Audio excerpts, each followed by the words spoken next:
Galatoma ega kana argamnu ana qore saganta dulana filadda parti badadina filanne biyale samarsa torbaffa hala addatin kabajurratti kan argamnu saganta kana guutu taasisuuf immoo baandeen simbirtuu barii ambaasaaddarri aadaa nufaana imaluudhaan sagantaan keenya haalaan akka miidhagu akka bareedu ergaalee garagaraas nu dabarsuu irratti argamu irra deebi'uudhaan baandii simbirtuu barii nuuf galateeffadha. Kanatan Sudan kallatibaan gara sagantaa keenyaatti dabarraa kabajamoo obbo Ahmed Haji bulchiinsa godina Arsii Lixaa kabajamoo Dastaa Nageessoo itti gaafatamaa waajjira misooma baadiyyaa Oromiyaa kabajamtuu Aadde Saadaa Usmaan gorsituu biiroo bishaan Oromiyaa kabajamoo obbo Girmaa Yaazoo itti gaafatamaa siyaasa paartii badhaadhinaa damee godina Arsii Lixaa kabajamoo obbo Muhammad Gammadii itti gaafatamaa waajjira fayyaa godina Arsii Lixaa fi deeggaraa aanichaa kabajamoo obbo Hasan Nuurii itti gaafatamaa waajjira lafaa godina Arsii Lixaa kabajamoo obbo Kamal Tolaa bulchiinsa aanaa Qoree kabajamoo obbo Daddafoo Taaffasaa itti gaafatamaa waajjira paartii badhaadhinaa aanaa Qoree kabajamtoota hooggantoota olaanoo naannoo Oromiyaa godina Arsii Lixaa aanaa Qoree kabajamtootaa fi jaalatamtoota abbootii gadaa hawan siinqee qooda fudhattoota sagantaa kanaa fi ummata bal'aa aanaa Qoree qeerroo fi qarree jijjiirama kana fiduudhaaf waan ilmi namaa gochuu qabuuf tolchuu qabu tolchitanii ardhaan mugeettani kun sagantaa haalaaf bifa isaatiin adda ta'e duulana filadhaa paartii badhaadhinaa damee aanaa Qoree kallattiin ummata bal'aa dachee laliftuu fi magariituu dachee waan hundaan beekamtu isii keessatti hinjiruu qofatu hinjirre jedhamee addunyaa gubbatti lallabamu Qoreetti argamnee waltajjii yoo gaggeessinu nutis gama keenyaan gammannee jirraa baga gammaddan adaa dhufu baga nagaan dhuftani baga gammaddan baga guyyaa seena qabeessa kanaan nagahaan ittiin isin ga'e jenna egaa paartiin keenya paartiin badhaadhinaa mallattoon isaa nadoo qamadiiti nadoo qamadii filachuun misooma nageenya dimokiraasii badhaadhinaa hunda galeessa lafa qabsiisuun itti fufsiisuudha waan ta'eef hundi keenya nadoo qamadii haa filannu jecha kallattimaan gara sagantaa guyyaa har'aatti dabarra galatoomaa baga nagaan dhuftan baga ittiin isin ga'e jenna irra deebi'uudhaan. Kanattaan Sudaan akkuma toora sagantaa keenyaatti hundi keenyaayyuu bakka jirurraa ol ka'uudhaan faaruu federaalaa fi akkasumas mootummaa naannoo Oromiyaa ol ka'uudhaan qixa sirriitiin wajjin faarfadhaa hundi keenyaayyuu bakka jirurraa ol kaanu.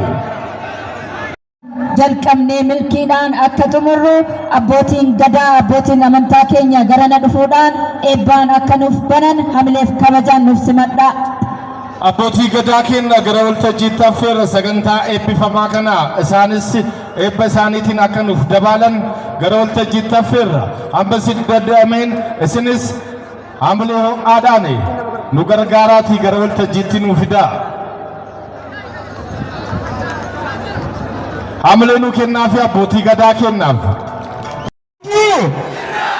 Jirtu jirra jedhaa diinni keessan salphattu jirtu jiraadhaa dachaadhaan kallattimaan gara sagantaa keenyaatti dabarra.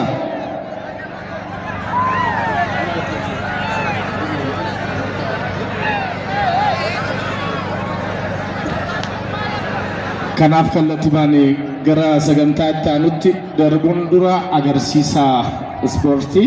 Eeyyani keessummoota kabajaa keessaa nama amma as nu ga'uuf eegaa jirrutu jira waan ta'eef ammasitti ogeessonni ispoortii garanatti dhufuudhaan yookiin iddoo jiran sanitti agarsiisa ispoortiitti akka fufan kabajaan gaafan.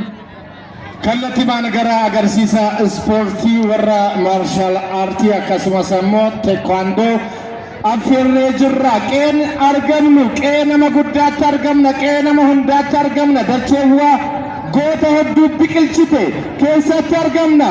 Warri yeroo jalqabaatii fi jijjiirama kana fiduuni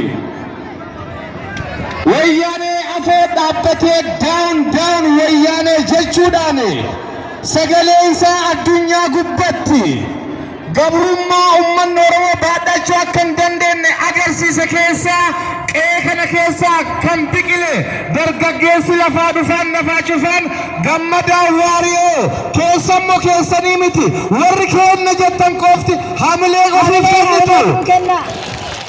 Egaa kan argamnu aanaa Siraareetti sagantaa duulana filadhaa paartii badhaadhinaa filannoo biyyaalessaa marsaa torbaffaa haala addaatiin kabajuu irratti kan argamnu guyyaa seena qabeessa guyyaa addaa guyyaa kabajamaa kana dabarsuutti jirra.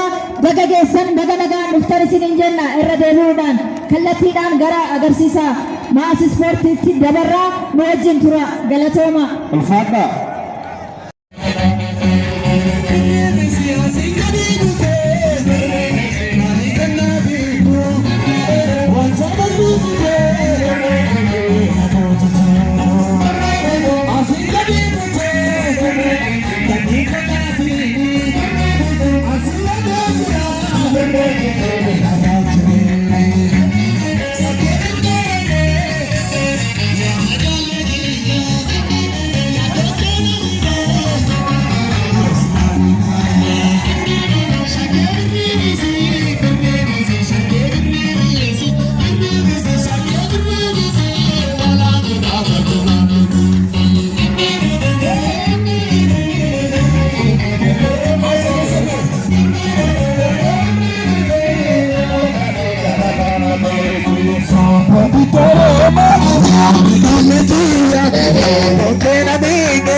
Alifaya, Sikabude, Fakatini, Sugade Tira, Ratini, Sapotoroba, the Galakia, Coconamide, Sila Alifaya, Coletia, Coletia, Simasota, Parabia, Nami Kose, Nidia, Naturina.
Siya de tira,